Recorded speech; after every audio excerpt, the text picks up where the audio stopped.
Untuk lahan 300 meter ini bisa menghasilkan angka sekitar panenan atas dan bawah umbi dan katak sekitar 20 juta. Seandainya lahan ini ada lahan 3000 meter, bisa kita kalikan 10, secara otomatis hasilnya sekitar 200 jutaan. Kalau penanaman dengan lahan 1 hektar bagaimana? Ya tinggal nanti kalikan sekitar 3, berarti sekitar 600 jutaan kita masih dapat.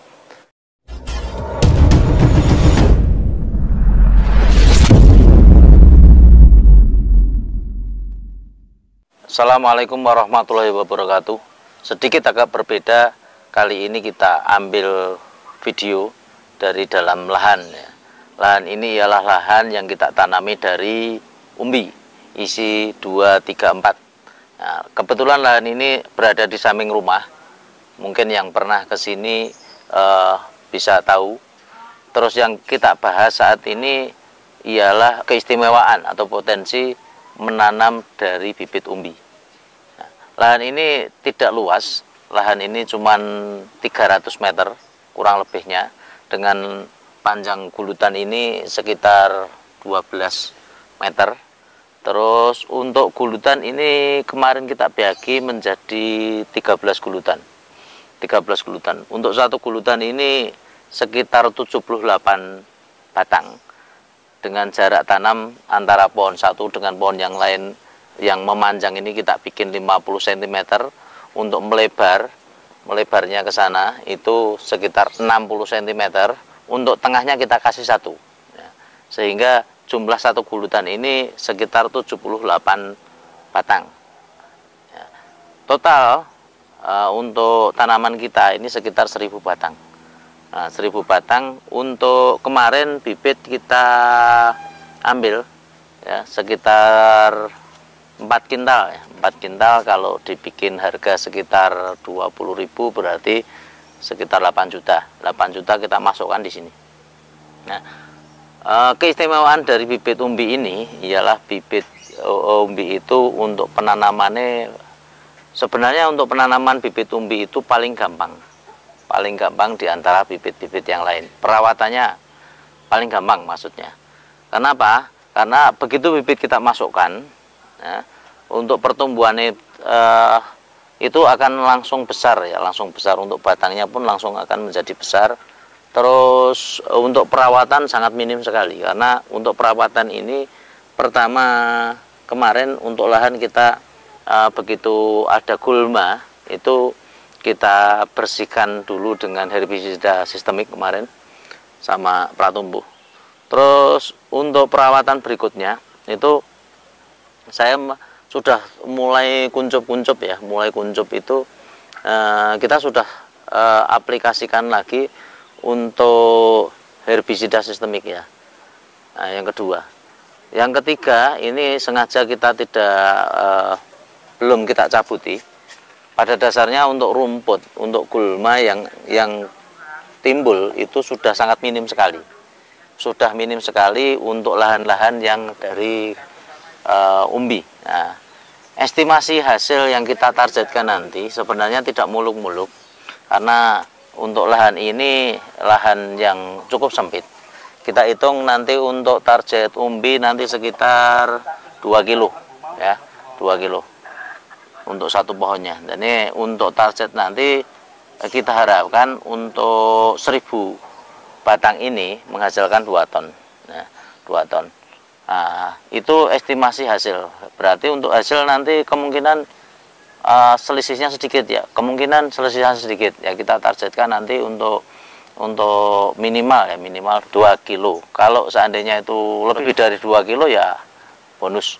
Pada dasarnya hitung-hitungan kalau 2 kilo berarti sekitar 2 ton. Kita hitungkan nanti untuk harga Rp5.000 berarti kita mendapatkan sekitar angka sekitar 10 juta dengan lahan yang 300 meter.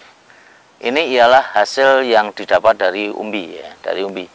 Nah, terus untuk hasil dari katak bagaimana? Nah, untuk katak secara otomatis estimasi yang kita harapkan kita ambil itu karena katak di sini itu cukup melimpah. Cukup banyak ya untuk katak-katak. Nah, saya hitungkan sekitar untuk per pohon itu sekitar 25 katak ya. 25 katak Berarti untuk 1 kilo katak itu rata-rata kalau campuran besar kecil itu sekitar 250 biji. Berarti estimasi saya 10 pohon. 10 pohon itu untuk menghasilkan 1 kilogram katak. Itu secara otomatis apabila 1000, estimasi yang kita hitungkan nanti untuk katak sekitar 1 kintal ya, 1 kintal.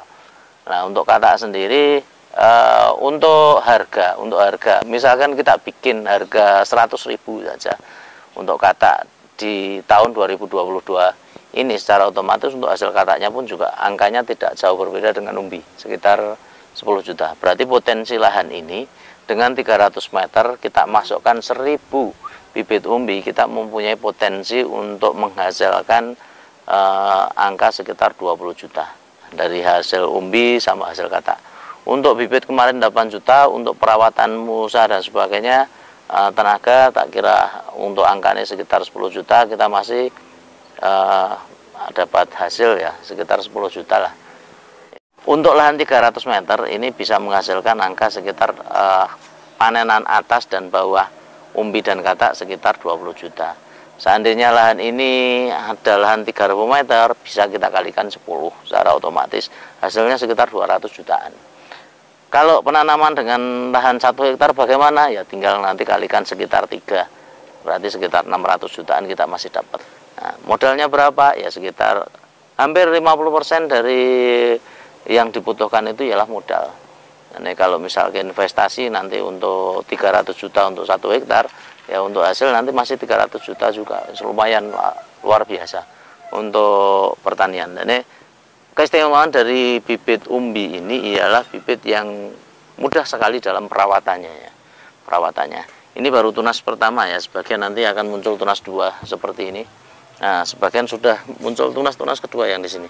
Karena ini dulu untuk pohon pertama kita tanam itu munculnya tongkol spora ya, sehingga kita potong.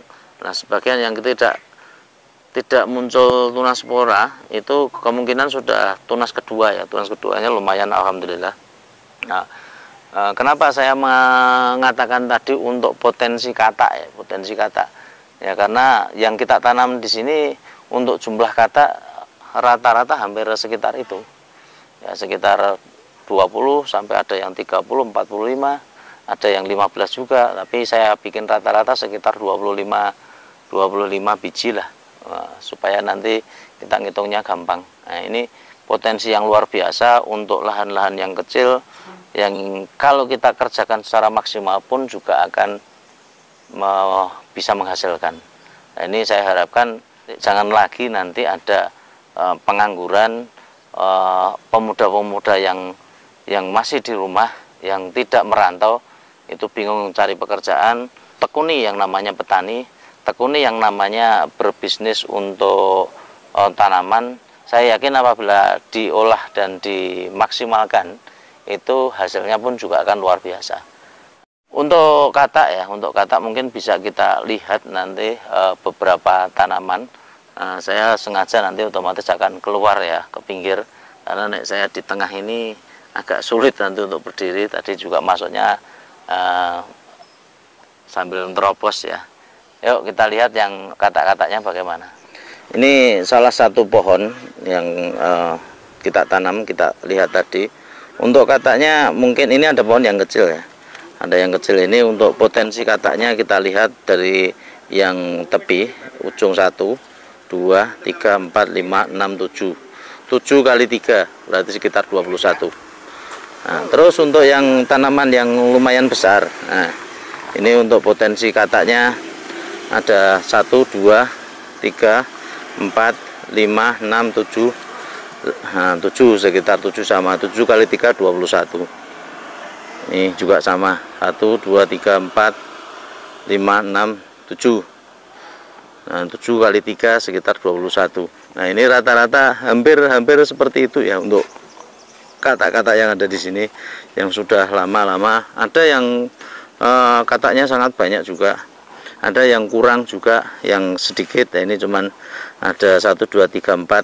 Nah, ini yang di bawah itu cuman ada kecil ya, tanaman yang kecil ya, mungkin umbinya kemarin yang kita tanam juga umbi kecil.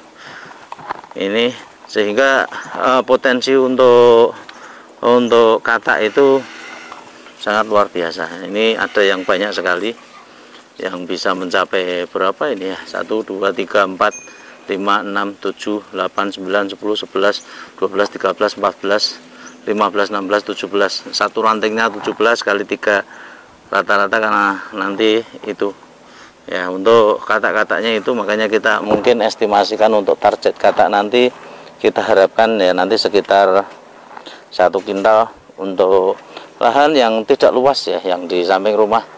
Ini gubuk dari OMG Solo Porang. Ini tanaman yang kemarin yang kita tanam buat percontohan yang sudah dorman itu. Ini tanaman yang 13 gulutan yang dari ujung sana sampai sini ya. Nah, ini sampai sini. Ini pada dasarnya alhamdulillah luar biasa. Untuk tanamannya juga sudah tinggi-tinggi sekali. Terus untuk produktivitas kataknya juga luar biasa. Seperti ini.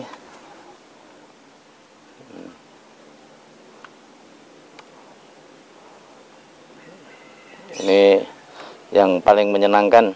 Nah, ini. Sebagian memang dulu ya tanamannya sudah muncul dulu. Sebagian memang ya telat. Nah, ini ada tunas kedua ya. Tunas keduanya lumayan tinggi sekali ini. Yang melengkung itu. Nanti akan bangun sendiri ya. Jangan khawatir, tunas-tunas yang kayak gini ini rata-rata ialah tunas muda. Kalau sudah tunas tua yang terjadi melengkung kayak gini, berarti tanaman kita itu kekurangan kalsium. Ini tidak kuat ya menahan. Ini kalau tunas-tunas tua masih melengkung, tapi kalau tunas muda melengkung itu wajar biasa.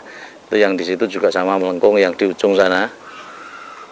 Nah, itu ada yang melengkung juga ini.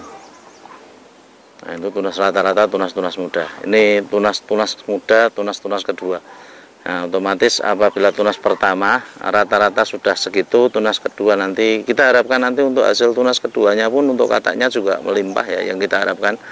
Ya, intinya apabila kebutuhan nutrisi dalam tanaman itu cukup, kita sudah mengetahui kebutuhannya apa, tanaman insya Allah sehat ya. Untuk di sini juga penyakit kurang sekali.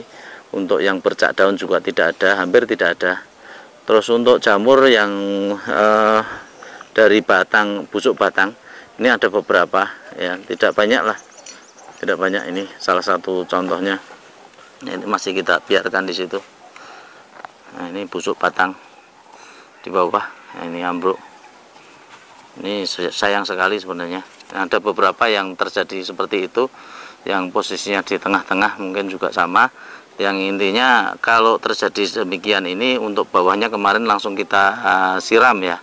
Kita siram dengan fungisida ya, dengan kandungan kemarin sudah kita bahas Mancozeb ya, supaya jamurnya tidak menular kemana-mana. Nah, ini untuk tunas-tunas yang kedua, ketiga, ini sebagian sudah ambruk. Nah, itu ini ada yang munculnya tunas banyak. Nah, tunas pertamanya sudah ambruk. Ini untuk kataknya sebenarnya juga masih ada ya, tunas pertama. Nah, ini tunas pertamanya untuk katak-kataknya. Ini tunas kedua. Nah, selanjutnya sudah tinggi. Itu pun juga ada yang ambruk, itu tunas pertama. Tunas keduanya lebih besar. Nah, ini rata-rata sudah mau untuk tunas kedua. Ada yang tunas ketiga itu juga sama, karena bibit ini kemarin campur bibitnya antara 2,5 on sampai setengah kilo. Nah, ini luar biasa. Nah, itulah keistimewaan kita kalau kita menanam dari umbi ya. Untuk perawatannya mudah, terus untuk hasil panennya juga cepat, cuman 1 musim. Nah, ini langsung bisa panen. Dan ini itu menjadi pilihan tersendiri ya untuk petani, karena dari umbi memang modalnya lumayan besar, karena untuk bibitnya umbi itu juga luar biasa. Untuk teman-teman yang pengen masih menanam dari katak, silahkan. Untuk menanam dari spora, silahkan. Nah, ini perlakuannya tentunya berbeda. Untuk umbi kemarin sudah kita tegaskan bahwa umbi itu butuh sinar yang banyak, makanya kita pasang los tanpa naungan. Naungannya langit supaya panas sinar mataharinya cukup. sehingga potensi untuk pembesaran umbi nanti akan lebih maksimal. Mungkin dari saya cukup itu yang bisa kita sampaikan. Apabila ada salah kata, mohon maaf yang sebesar-besarnya. Billahi taufiq wal hidayah. Assalamualaikum warahmatullahi wabarakatuh. Bye-bye.